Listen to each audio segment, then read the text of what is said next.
Good afternoon, class. Good afternoon po, ma'am.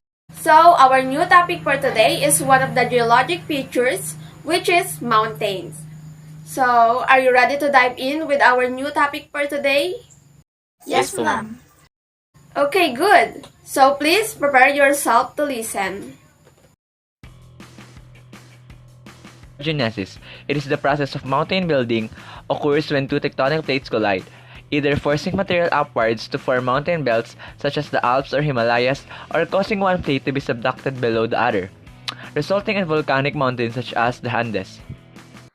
Integrating the approaches of structural geology and metamorphism, this book provides an up-to-date overview of orogenic research and an introduction to the physiochemical properties of mountain belts.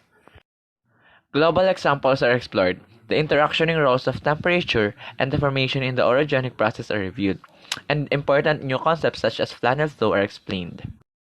This book provides a valuable introduction to this fast-moving field for advanced undergraduate and graduate students of structural geology, plate tectonics, and geodynamics, and will also provide a vital overview of research for academics and researchers working in related fields including petrology, geochemistry, and sedimentology.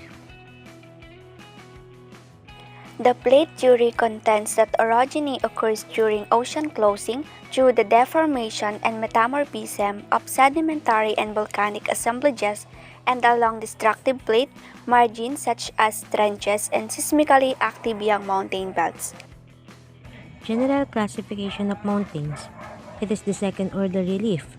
It is originated due to endogenetic forces. In addition, mountains can be tectonic, folded, mixed, Jurassic, and alpine. All the mountains found in the world are not similar. Variations are found in their formation process, height, age, location, structure, and texture. By their height, they are classified in hills, medium mountains, and high mountains. By their grouping form, we have the mountain ranges, where the mountains meet in a longitudinal direction, and the massifs, mountains group in a more or less circular or compact way. So, what are the different types of mountains? The first one is fold mountains, and the world's largest mountain ranges. Fold mountains are formed when two plates collide head-on and their edges crumbled, much the same way as a piece of paper folds when pushed together.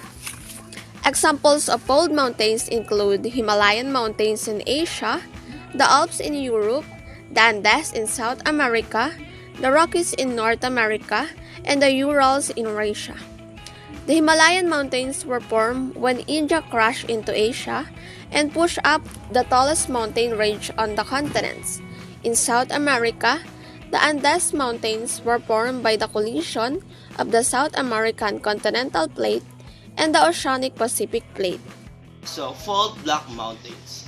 These mountains form when faults or cracks in the Earth's crust force some materials or blocks of rock up and other down. Instead of the Earth folding over, the Earth's crust fracture pulls apart. It breaks up into blocks or chunks. Example of fault block mountains include the Sierra Nevada mountains in North America and the Harz mountains in Germany. Next one is dome mountains. Dome mountains are the result of a great amount of melted rock, magma, pushing its way up under the Earth's crust. Without actually erupting onto the surface, the magma pushes up overlaying rock layers. At some point, the magma cools and forms hardened rock. The rock layers over the hardened magma are warped upward to form the dome, but the rock layers of the surrounding area remain flat. Volcanic mountains are formed when molten rock deep within the earth erupts and falls upon the surface. Magma is called lava when it breaks through the earth crust. When the ash and lava cools, it builds a cone of rock. Rock and lava form up layer on the top of layer. Examples of volcanic mountains include Mount Helens in North America, Mount Pinatubo in the Philippines, Mount Kea, and Mount Loa in Hawaii. Plateau mountains are not formed by internal activity. Instead, these mountains are formed by erosion, Plateaux are large flat areas that have been pushed above sea level by forces within the earth or have been formed by layers of lava.